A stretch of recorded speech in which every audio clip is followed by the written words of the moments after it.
দাপট দেখাবেন না, ক্ষমতা দেখায়েন না। দাপট দেখিয়ে, ক্ষমতা দেখিয়ে মানুষকে জেল হাজতে দিয়ে অপমান করে খাটো করে বেঁচে থেকে লাভ নেই। সময় 45 মিনিট। যার যত জুলুম বেশি তার তত সময় কম। ফেরাউনের সময় কয়েক মিনিট। এই যে ডুবলো, এই যে ডুবলো, এই ডুবলো, আর নাই নাই নাই ফেরাউন।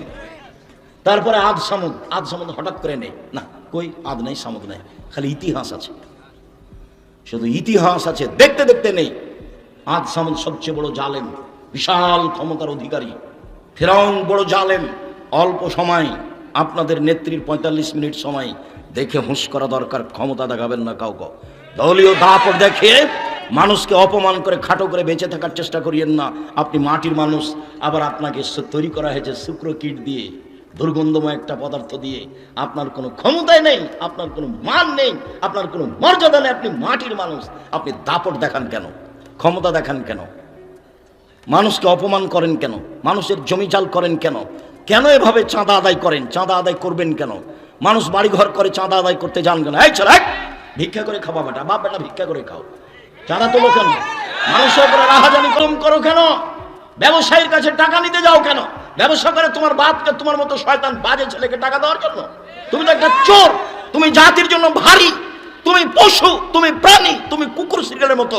একজন ব্যবসায়ীর দোকানে গিয়ে ক্ষমতা দেখাও কেন? কে তোমাকে দল করতে বলেছে?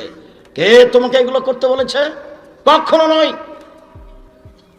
90 সাল থেকে বলে আসছি, উপার্জনের পথ 4টা। 1, দিন মজুরি, সন্ধ্যায় টাকা শেষ। 2, জমি চাকরি, 25 দিনে বেতন শেষ। 3, জমি চাষ, সমান সময় আর না হয় লস, সমান সমান আর না হয় লস। 4, ব্যবসা। তখন আল্লাহ রসুল বললেন, পৃথিবীর মানুষ শুনে রেখো, সত্যবাদী বিশ্বস্ত ব্যবসায়ীরা জান্নাতের নবীদের সাথে থাকবেন। নবীদের সাথে সহজেই থাকা যায় না। একজন সাহাবী রাতে রাসূলের কাছে অজুর পানি নিয়ে গেছেন আর মেসক। আল্লাহ রাসূল খুশি হয়ে গেছেন। খুশি হয়ে গিয়ে বলছেন, সালমা শাইতা, তুমি কিছু চাও? যা চাও চাও। খুব খুশি আল্লাহ রাসূল। তখন সাহাবী বলছেন, আসআলুকা মুরাফাকাতাকা ফিল জান্নাহ, আপনার সাথে জান্নাতে থাকতে চাই। তখন আল্লাহ রসুল বলছেন, আওয়া গায়রা জালেক, না না না না না, এটা নয়, এটা নয়, অন্য কিছু চাও, অন্য কিছু চাও। তখন সাহাবী বলছেন, হুয়া দাকা, ওটাই চাই, আপনার সাথে জান্নাতে থাকতে চাই। তখন আল্লাহ রসুল বলছেন, শোনো, আইন্নি বেকাসরাতি সুজুদ আলা নাফসিক, বেশি বেশি রাতে সালাত আদায় করে আমাকে সাহায্য করো। আমি কাউকে সাথে জান্নাতে নিয়ে থাকতে পারবো না, আমাকে সাহায্য করো। কি? তাহাজ্জুদ পড়ো, তাহলে আমি চেষ্টা করব তোমাকে সাথে নিয়ে থাকার।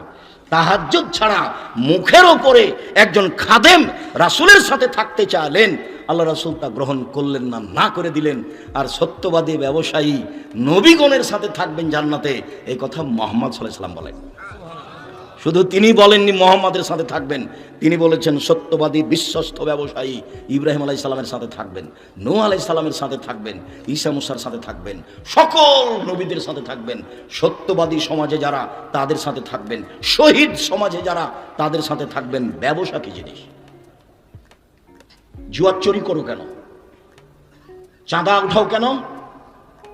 যারা আমার সামনে আছো, অনলাইনে পৃথিবীর যেখানে যারা আছে, এই বক্তব্য যেখানে যখন যে শুনবে, সকল দিনই ভাই বোনকে বলছি, জুয়াচুরি থেকে বেঁচে থাকো, জুলুম থেকে বেঁচে থাকো, চাঁদাবাজি থেকে বেঁচে থাকো, ভিক্ষা করে খাও।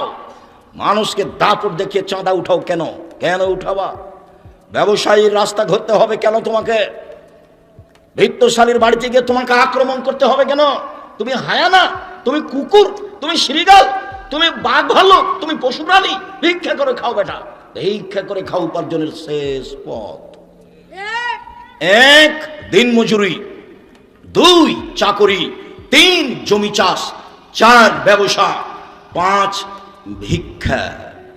ভিক্ষা করে খাও, শেষ পথ। চাঁদা উঠাও কেন? চাঁদাবাজি করো কেন? কাজ পাও না? ভিক্ষা করো।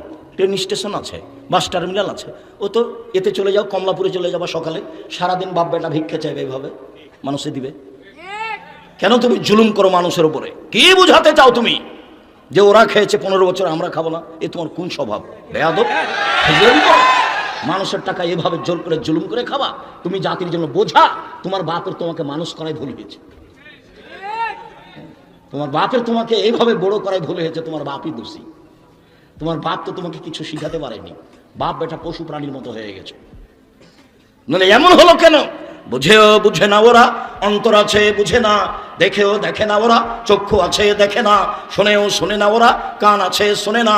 উলায়েকা কাল আনাম, তারা পশু প্রাণীর মতো, তারা গরু ছাগলের মতো, তারা কুকুর শ্রেণীর মতো, বালু মাজাল বরং তার চেয়ে খারাপ।